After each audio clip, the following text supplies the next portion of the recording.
In The Opening of Jesus, an experiment in Christology, theologian Edward Skilly Beck describes the world into which Jesus was born as a welter of religious ideas. The Second Temple period in Judaism was alive with messianic hopes, apocalyptic visions, mystical yearnings, and philosophical borrowings from the wider Greco-Roman world. It was not a clean-cut religious age, but one of flux and fusion, a swirl of symbols, hopes, and deep questions. In this context, Jesus appears not as an isolated prophet, but as a figure emerging at the edge of an era, drawing from and transforming the spiritual currents around him. This chaotic religious atmosphere wasn't incidental, it was essential. It signaled the end of one age and the dawning of another. Astrologically speaking, many have pointed to Jesus' birth as coinciding with the transition from the Age of Aries to the Age of Pisces, and our own time as the threshold into the Age of Aquarius.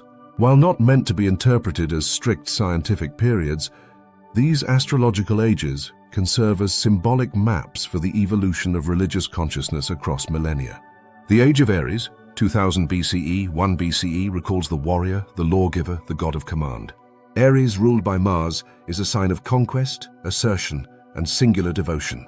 This was the age of patriarchs and prophets, of divine laws handed down from mountain heights. Think of Abraham leaving behind the gods of the land for one transcendent voice, of Moses confronting Pharaoh and receiving the commandments, of the rise of sacrificial cults, heroic warriors, and national gods. This age emphasized monotheism and exclusivity, the covenant between God and a chosen people, as well as temple-centric worship and priesthoods, animal and blood sacrifice, and clear moral and ritual boundaries. Religions during this time often asked, who is our God and how do we obey him? The emphasis was external, law, obedience, structure. In the Age of Pisces, 1 BCE, 2000 CE, we see the mystic, the savior, the sacrificial lamb. Pisces, the sign of the fish, is ruled by Neptune and Jupiter, planets of mysticism, expansion, and compassion.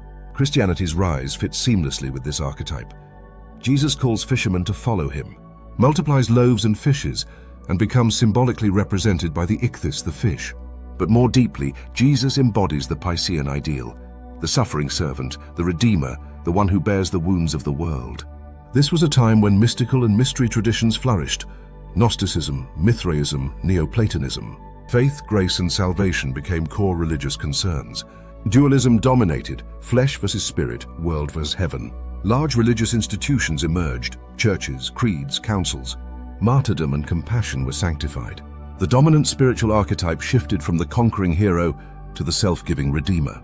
The questions became, who will save us? How do we believe? In the now emerging Age of Aquarius comes the awakener, the networker, the divine human.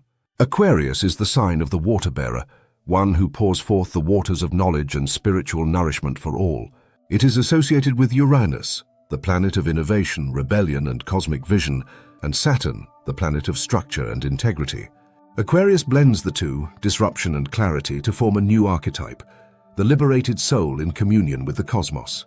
In our time, we are seeing a decline in institutional religion, but a rise in spirituality. The rebirth of mystical and contemplative practices across traditions, and the integration of psychology, especially Jungian depth psychology. In today's syncretism, Christian mysticism meets Buddhism, Sufism, yoga, a return to inner authority, intuition, and the divine feminine. The questions of this age are changing. How do we awaken together? How do we live the divine life in the world? When Skilly Beck speaks of a welter of religious ideas in Jesus' time, he names the hallmark of an age in transition. This same condition surrounds us now. We live among 1,000 threads of wisdom, drawn from east and west, ancient and new, psychological and cosmic. Just as Jesus emerged as a response to the spiritual hunger of his time, something else is gestating now. Astrological ages are not destinies, rather they are archetypal invitations. The call is not just to believe, but to become. Thank you for watching. Please like, share, and subscribe.